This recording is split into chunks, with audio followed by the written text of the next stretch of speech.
They said the moon bled that night. It hung low over the prairie like an open wound, spilling its dull red light upon a town that had long forgotten what mercy meant. The air was thick with dust and tobacco smoke, with the restless murmurs of men who had come to buy flesh and forget their own sins. Horses snorted in the shadows, their eyes glinting with unease, as if even the beasts knew something sacred was being broken under that bleeding sky. The auctioneer's voice cracked the silence, a whip across the dark. Shackled figures were herded up the wooden block, their faces stripped of names, their bodies trembling in the cold. Most cried or stared at the ground. But one woman, the one who made the crowd fall quiet, Ortine, did neither.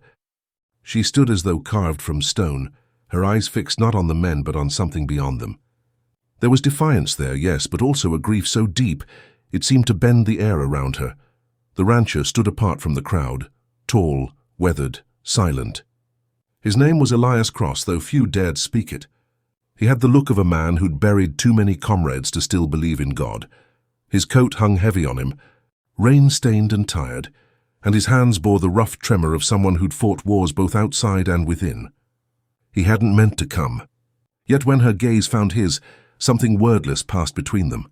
A recognition, or perhaps a curse. Lot 17, the auctioneer barked. A rare one.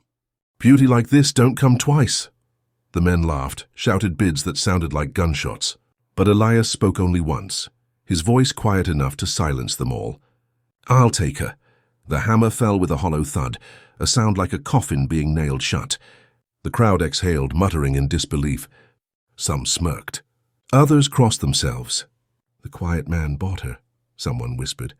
Bought her for gold. For what, no one knows. That night he led her to his horse.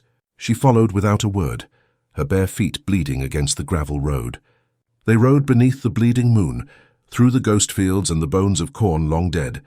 Neither spoke. The wind carried the smell of rain and regret. At his ranch he dismounted and handed her a small iron key. You're free now, he said, voice breaking like dry wood. She stared at him unblinking, as if the words were in a language she'd forgotten. Freedom, what was that? She didn't move. Didn't thank him. The moonlight caught the faint shimmer of tears that refused to fall. They stood there, two broken souls in the ashes of mercy, unsure if what bound them was salvation or sin.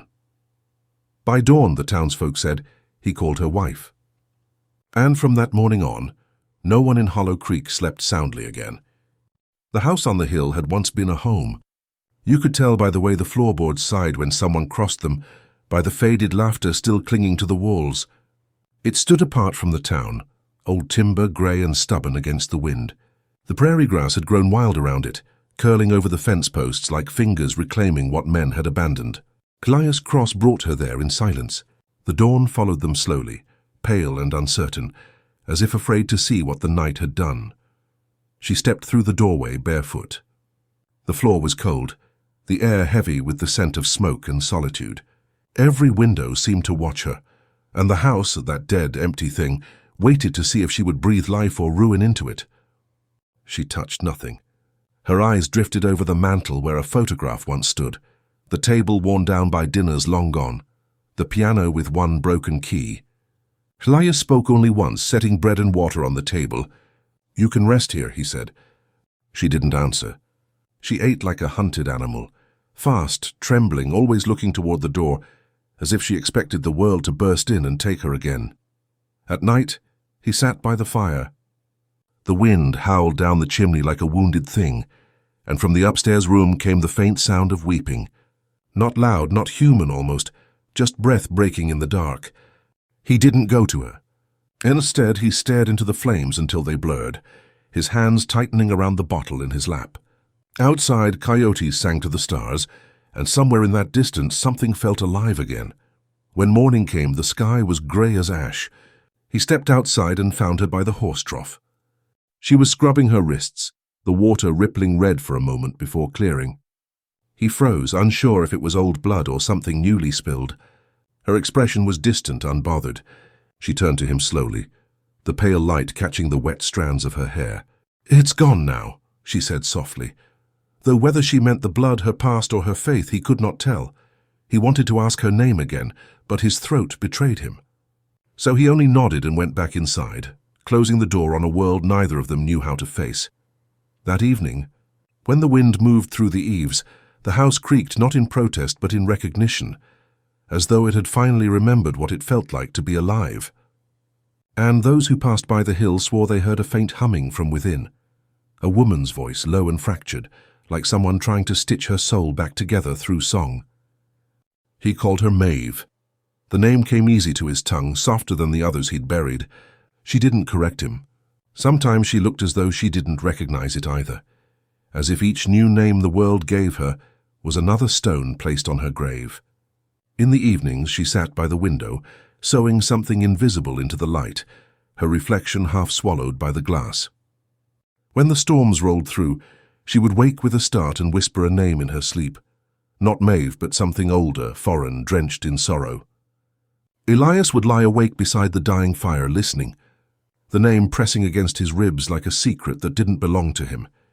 He began to notice the small things first, the way she would flinch when thunder rolled too close, the way her hand sometimes lingered over a knife, not in fear but in memory. The cattle feared her scent. Even the dog refused to cross her shadow. Yet in the daylight, she moved through the ranch with a quiet grace that made the air softer. She mended his torn shirts, fed the horses, buried the broken sparrow she found near the barn. There was something ritualistic about the way she did it all, like she was rehearsing how to be human again. One evening, as the horizon turned bruise purple, Elias found her in the barn. She stood before his rifle, fingertips grazing the barrel, tracing the metal like an old scar. "You shouldn't touch that," he said. His voice came out rougher than he meant it to. She turned, eyes meeting his for the first time without fear. "I know how it feels," she murmured, her accent faint but heavy. "The weight, the ending." He looked at her wrists then, faint white marks, half-healed and ancient. They weren't the kind of scars that came from labor. They were the kind that came from chains. He realized, with a dull ache in his chest, that she had seen far crueler men than him, and had outlived them all. A gust of wind blew open the barn doors. The lantern flickered, shadows stretching long and thin across the hay. For a moment they just stood there, two strangers bound by silence, surrounded by the ghosts of things they'd never say. Outside, thunder cracked like a warning. The horses stirred, restless and afraid. Inside, the air thickened with the scent of rain and confession. Elias reached out as if to steady her, but she stepped back into the darkness, her face half swallowed by shadow. "I don't dream of freedom," she whispered. "I dream of remembering who I was before they took it." The lantern died. The barn went dark. And from somewhere deep within the storm, the wind began to sound like a name neither of them could speak aloud. The next morning broke pale and breathless. A sky washed bone white, the air heavy with the scent of rain that never came. Elias found her by the creek that ran behind the house, barefoot in the mud, her hair unbound and drifting in the wind like black smoke. She was scrubbing something in the water, a strip of hide maybe, but her movements were too precise, too practiced. He stepped closer and realized it wasn't hide at all. It was the inside of her own sleeve, torn open to reveal faint ink marks beneath the skin. Not tattoos, brands, the kind used to name cattle or people once considered less than human.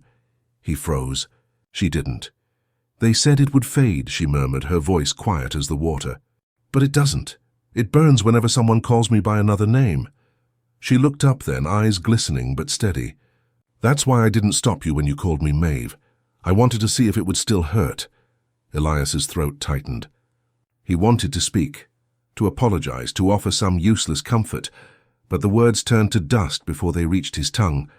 He could only watch as she pressed her sleeve back down, covering the past as though it were still dangerous. "Did you love him?" he asked without knowing why. The question slipped out like a wound reopening. Her eyes darkened. "Love?" she repeated, as if testing the sound of it. They called it that. What he took, they said, was love. She turned her gaze toward the horizon, where the prairie met the fading sky. "He owned everything, land, men, even the preacher who blessed it. When he died, they sold me with the horses." Elias felt something break quietly inside him, not pity, not anger, but recognition. The kind that came when you saw your own sins reflected back in another's scars. The wind stirred between them, carrying the scent of old ashes. Somewhere a raven called out and the sound felt like memory. She rose, gathering her torn sleeve, and started back toward the cabin. "Don't look at me like that," she said without turning. "If you do, I'll start to believe I'm still real." Elias watched her go, her figure swallowed by the fading light, the creek rippling where she had stood.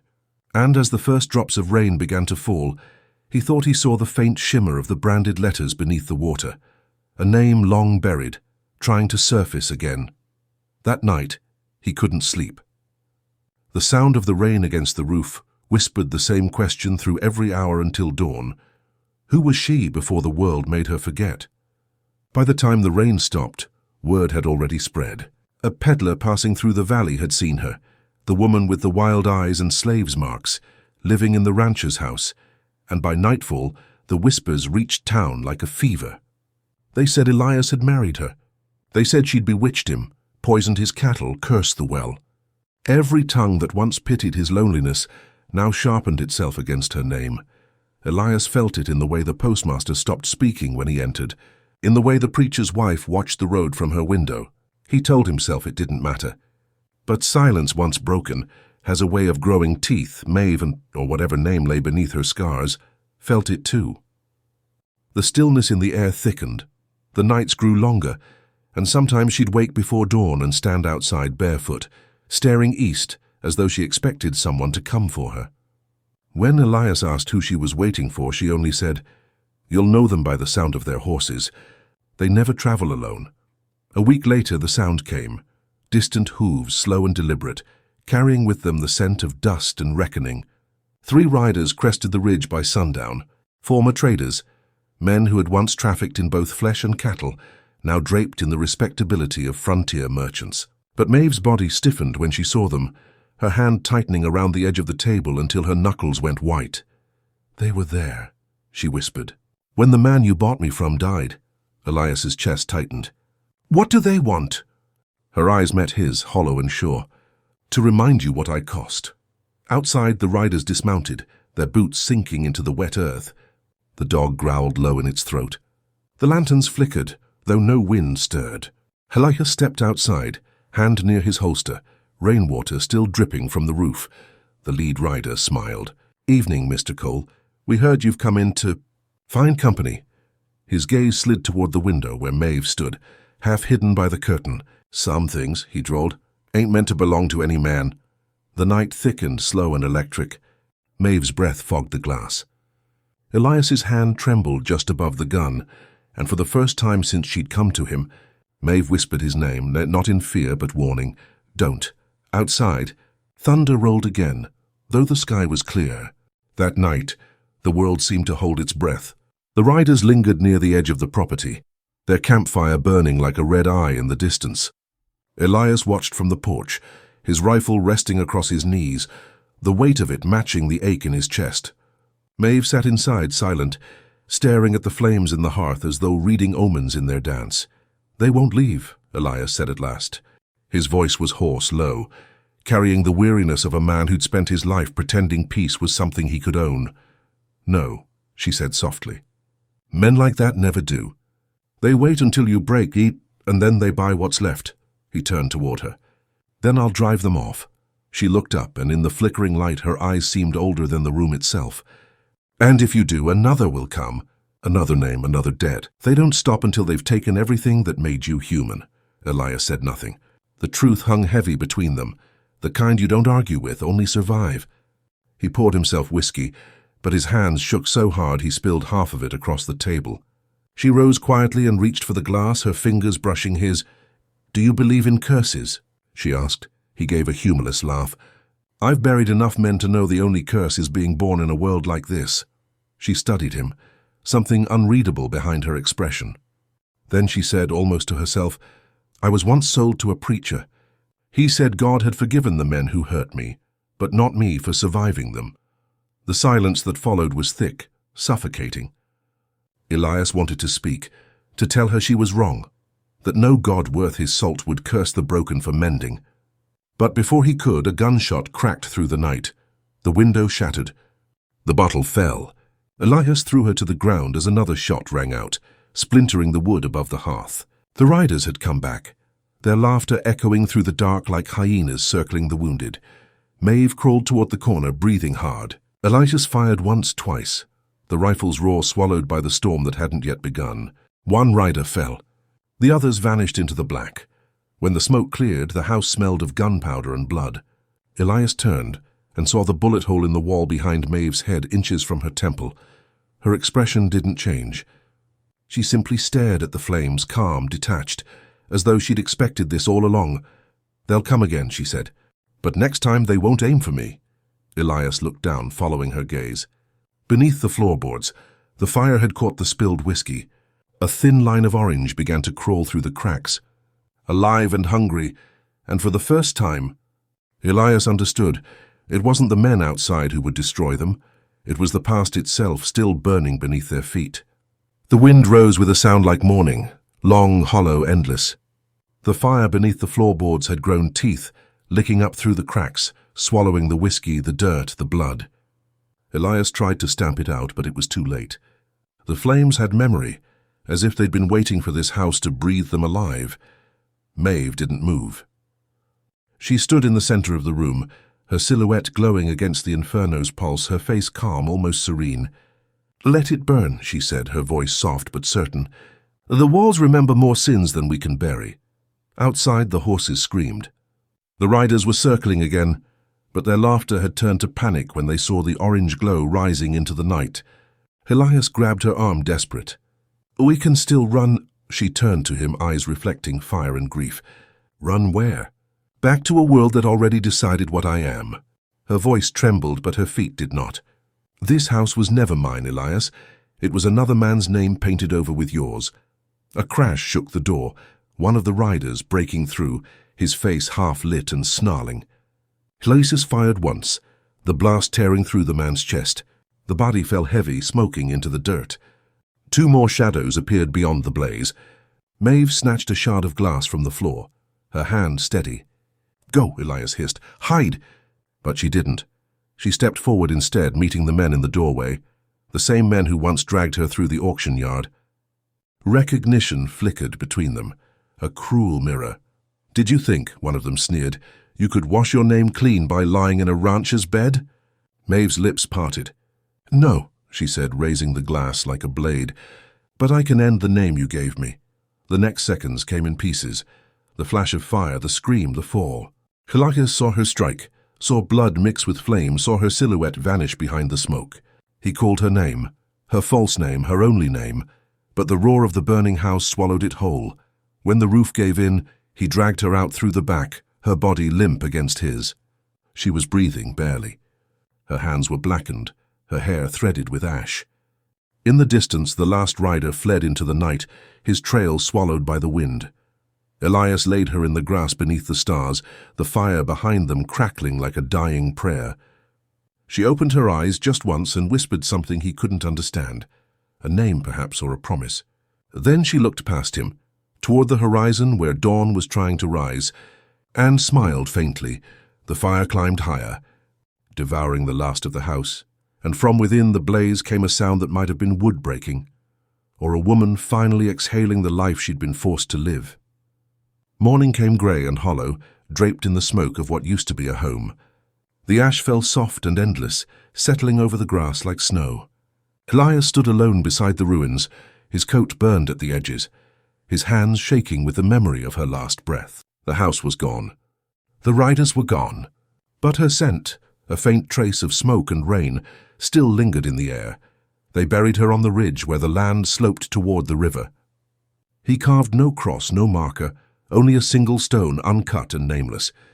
He couldn't bring himself to call her Maeve anymore. It wasn't her name, and he knew it now. Whatever her true name had been, it was too sacred, too scarred to speak aloud. The preacher came and left in silence. The neighbors watched from afar, whispering that the rancher had gone mad, that the fire was God's justice. Elias said nothing.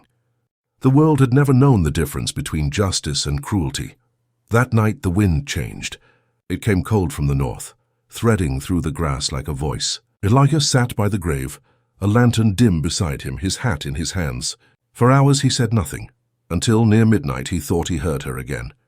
Not in words but in sound, the faint rhythm of breath, the whisper of water over stone, the rustle of a woman's hair. "They'll come again," she had once told him. "But next time they won't aim for me." And maybe she was right, because from that night on, no man dared buy another soul in the valley. The fields grew quiet. The barns stayed empty. The brand that once marked her was never seen again, except, some said, when the first snow fell and the smoke from the chimneys curled like writing into the sky. Elias grew old. He never remarried.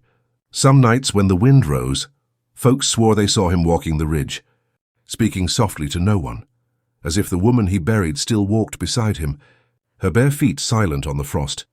And on the coldest nights when the moon burned red through the haze, travelers claimed to hear her voice carried across the plains, not crying, not cursing, but calling her own name over and over, until the dawn came to take it away.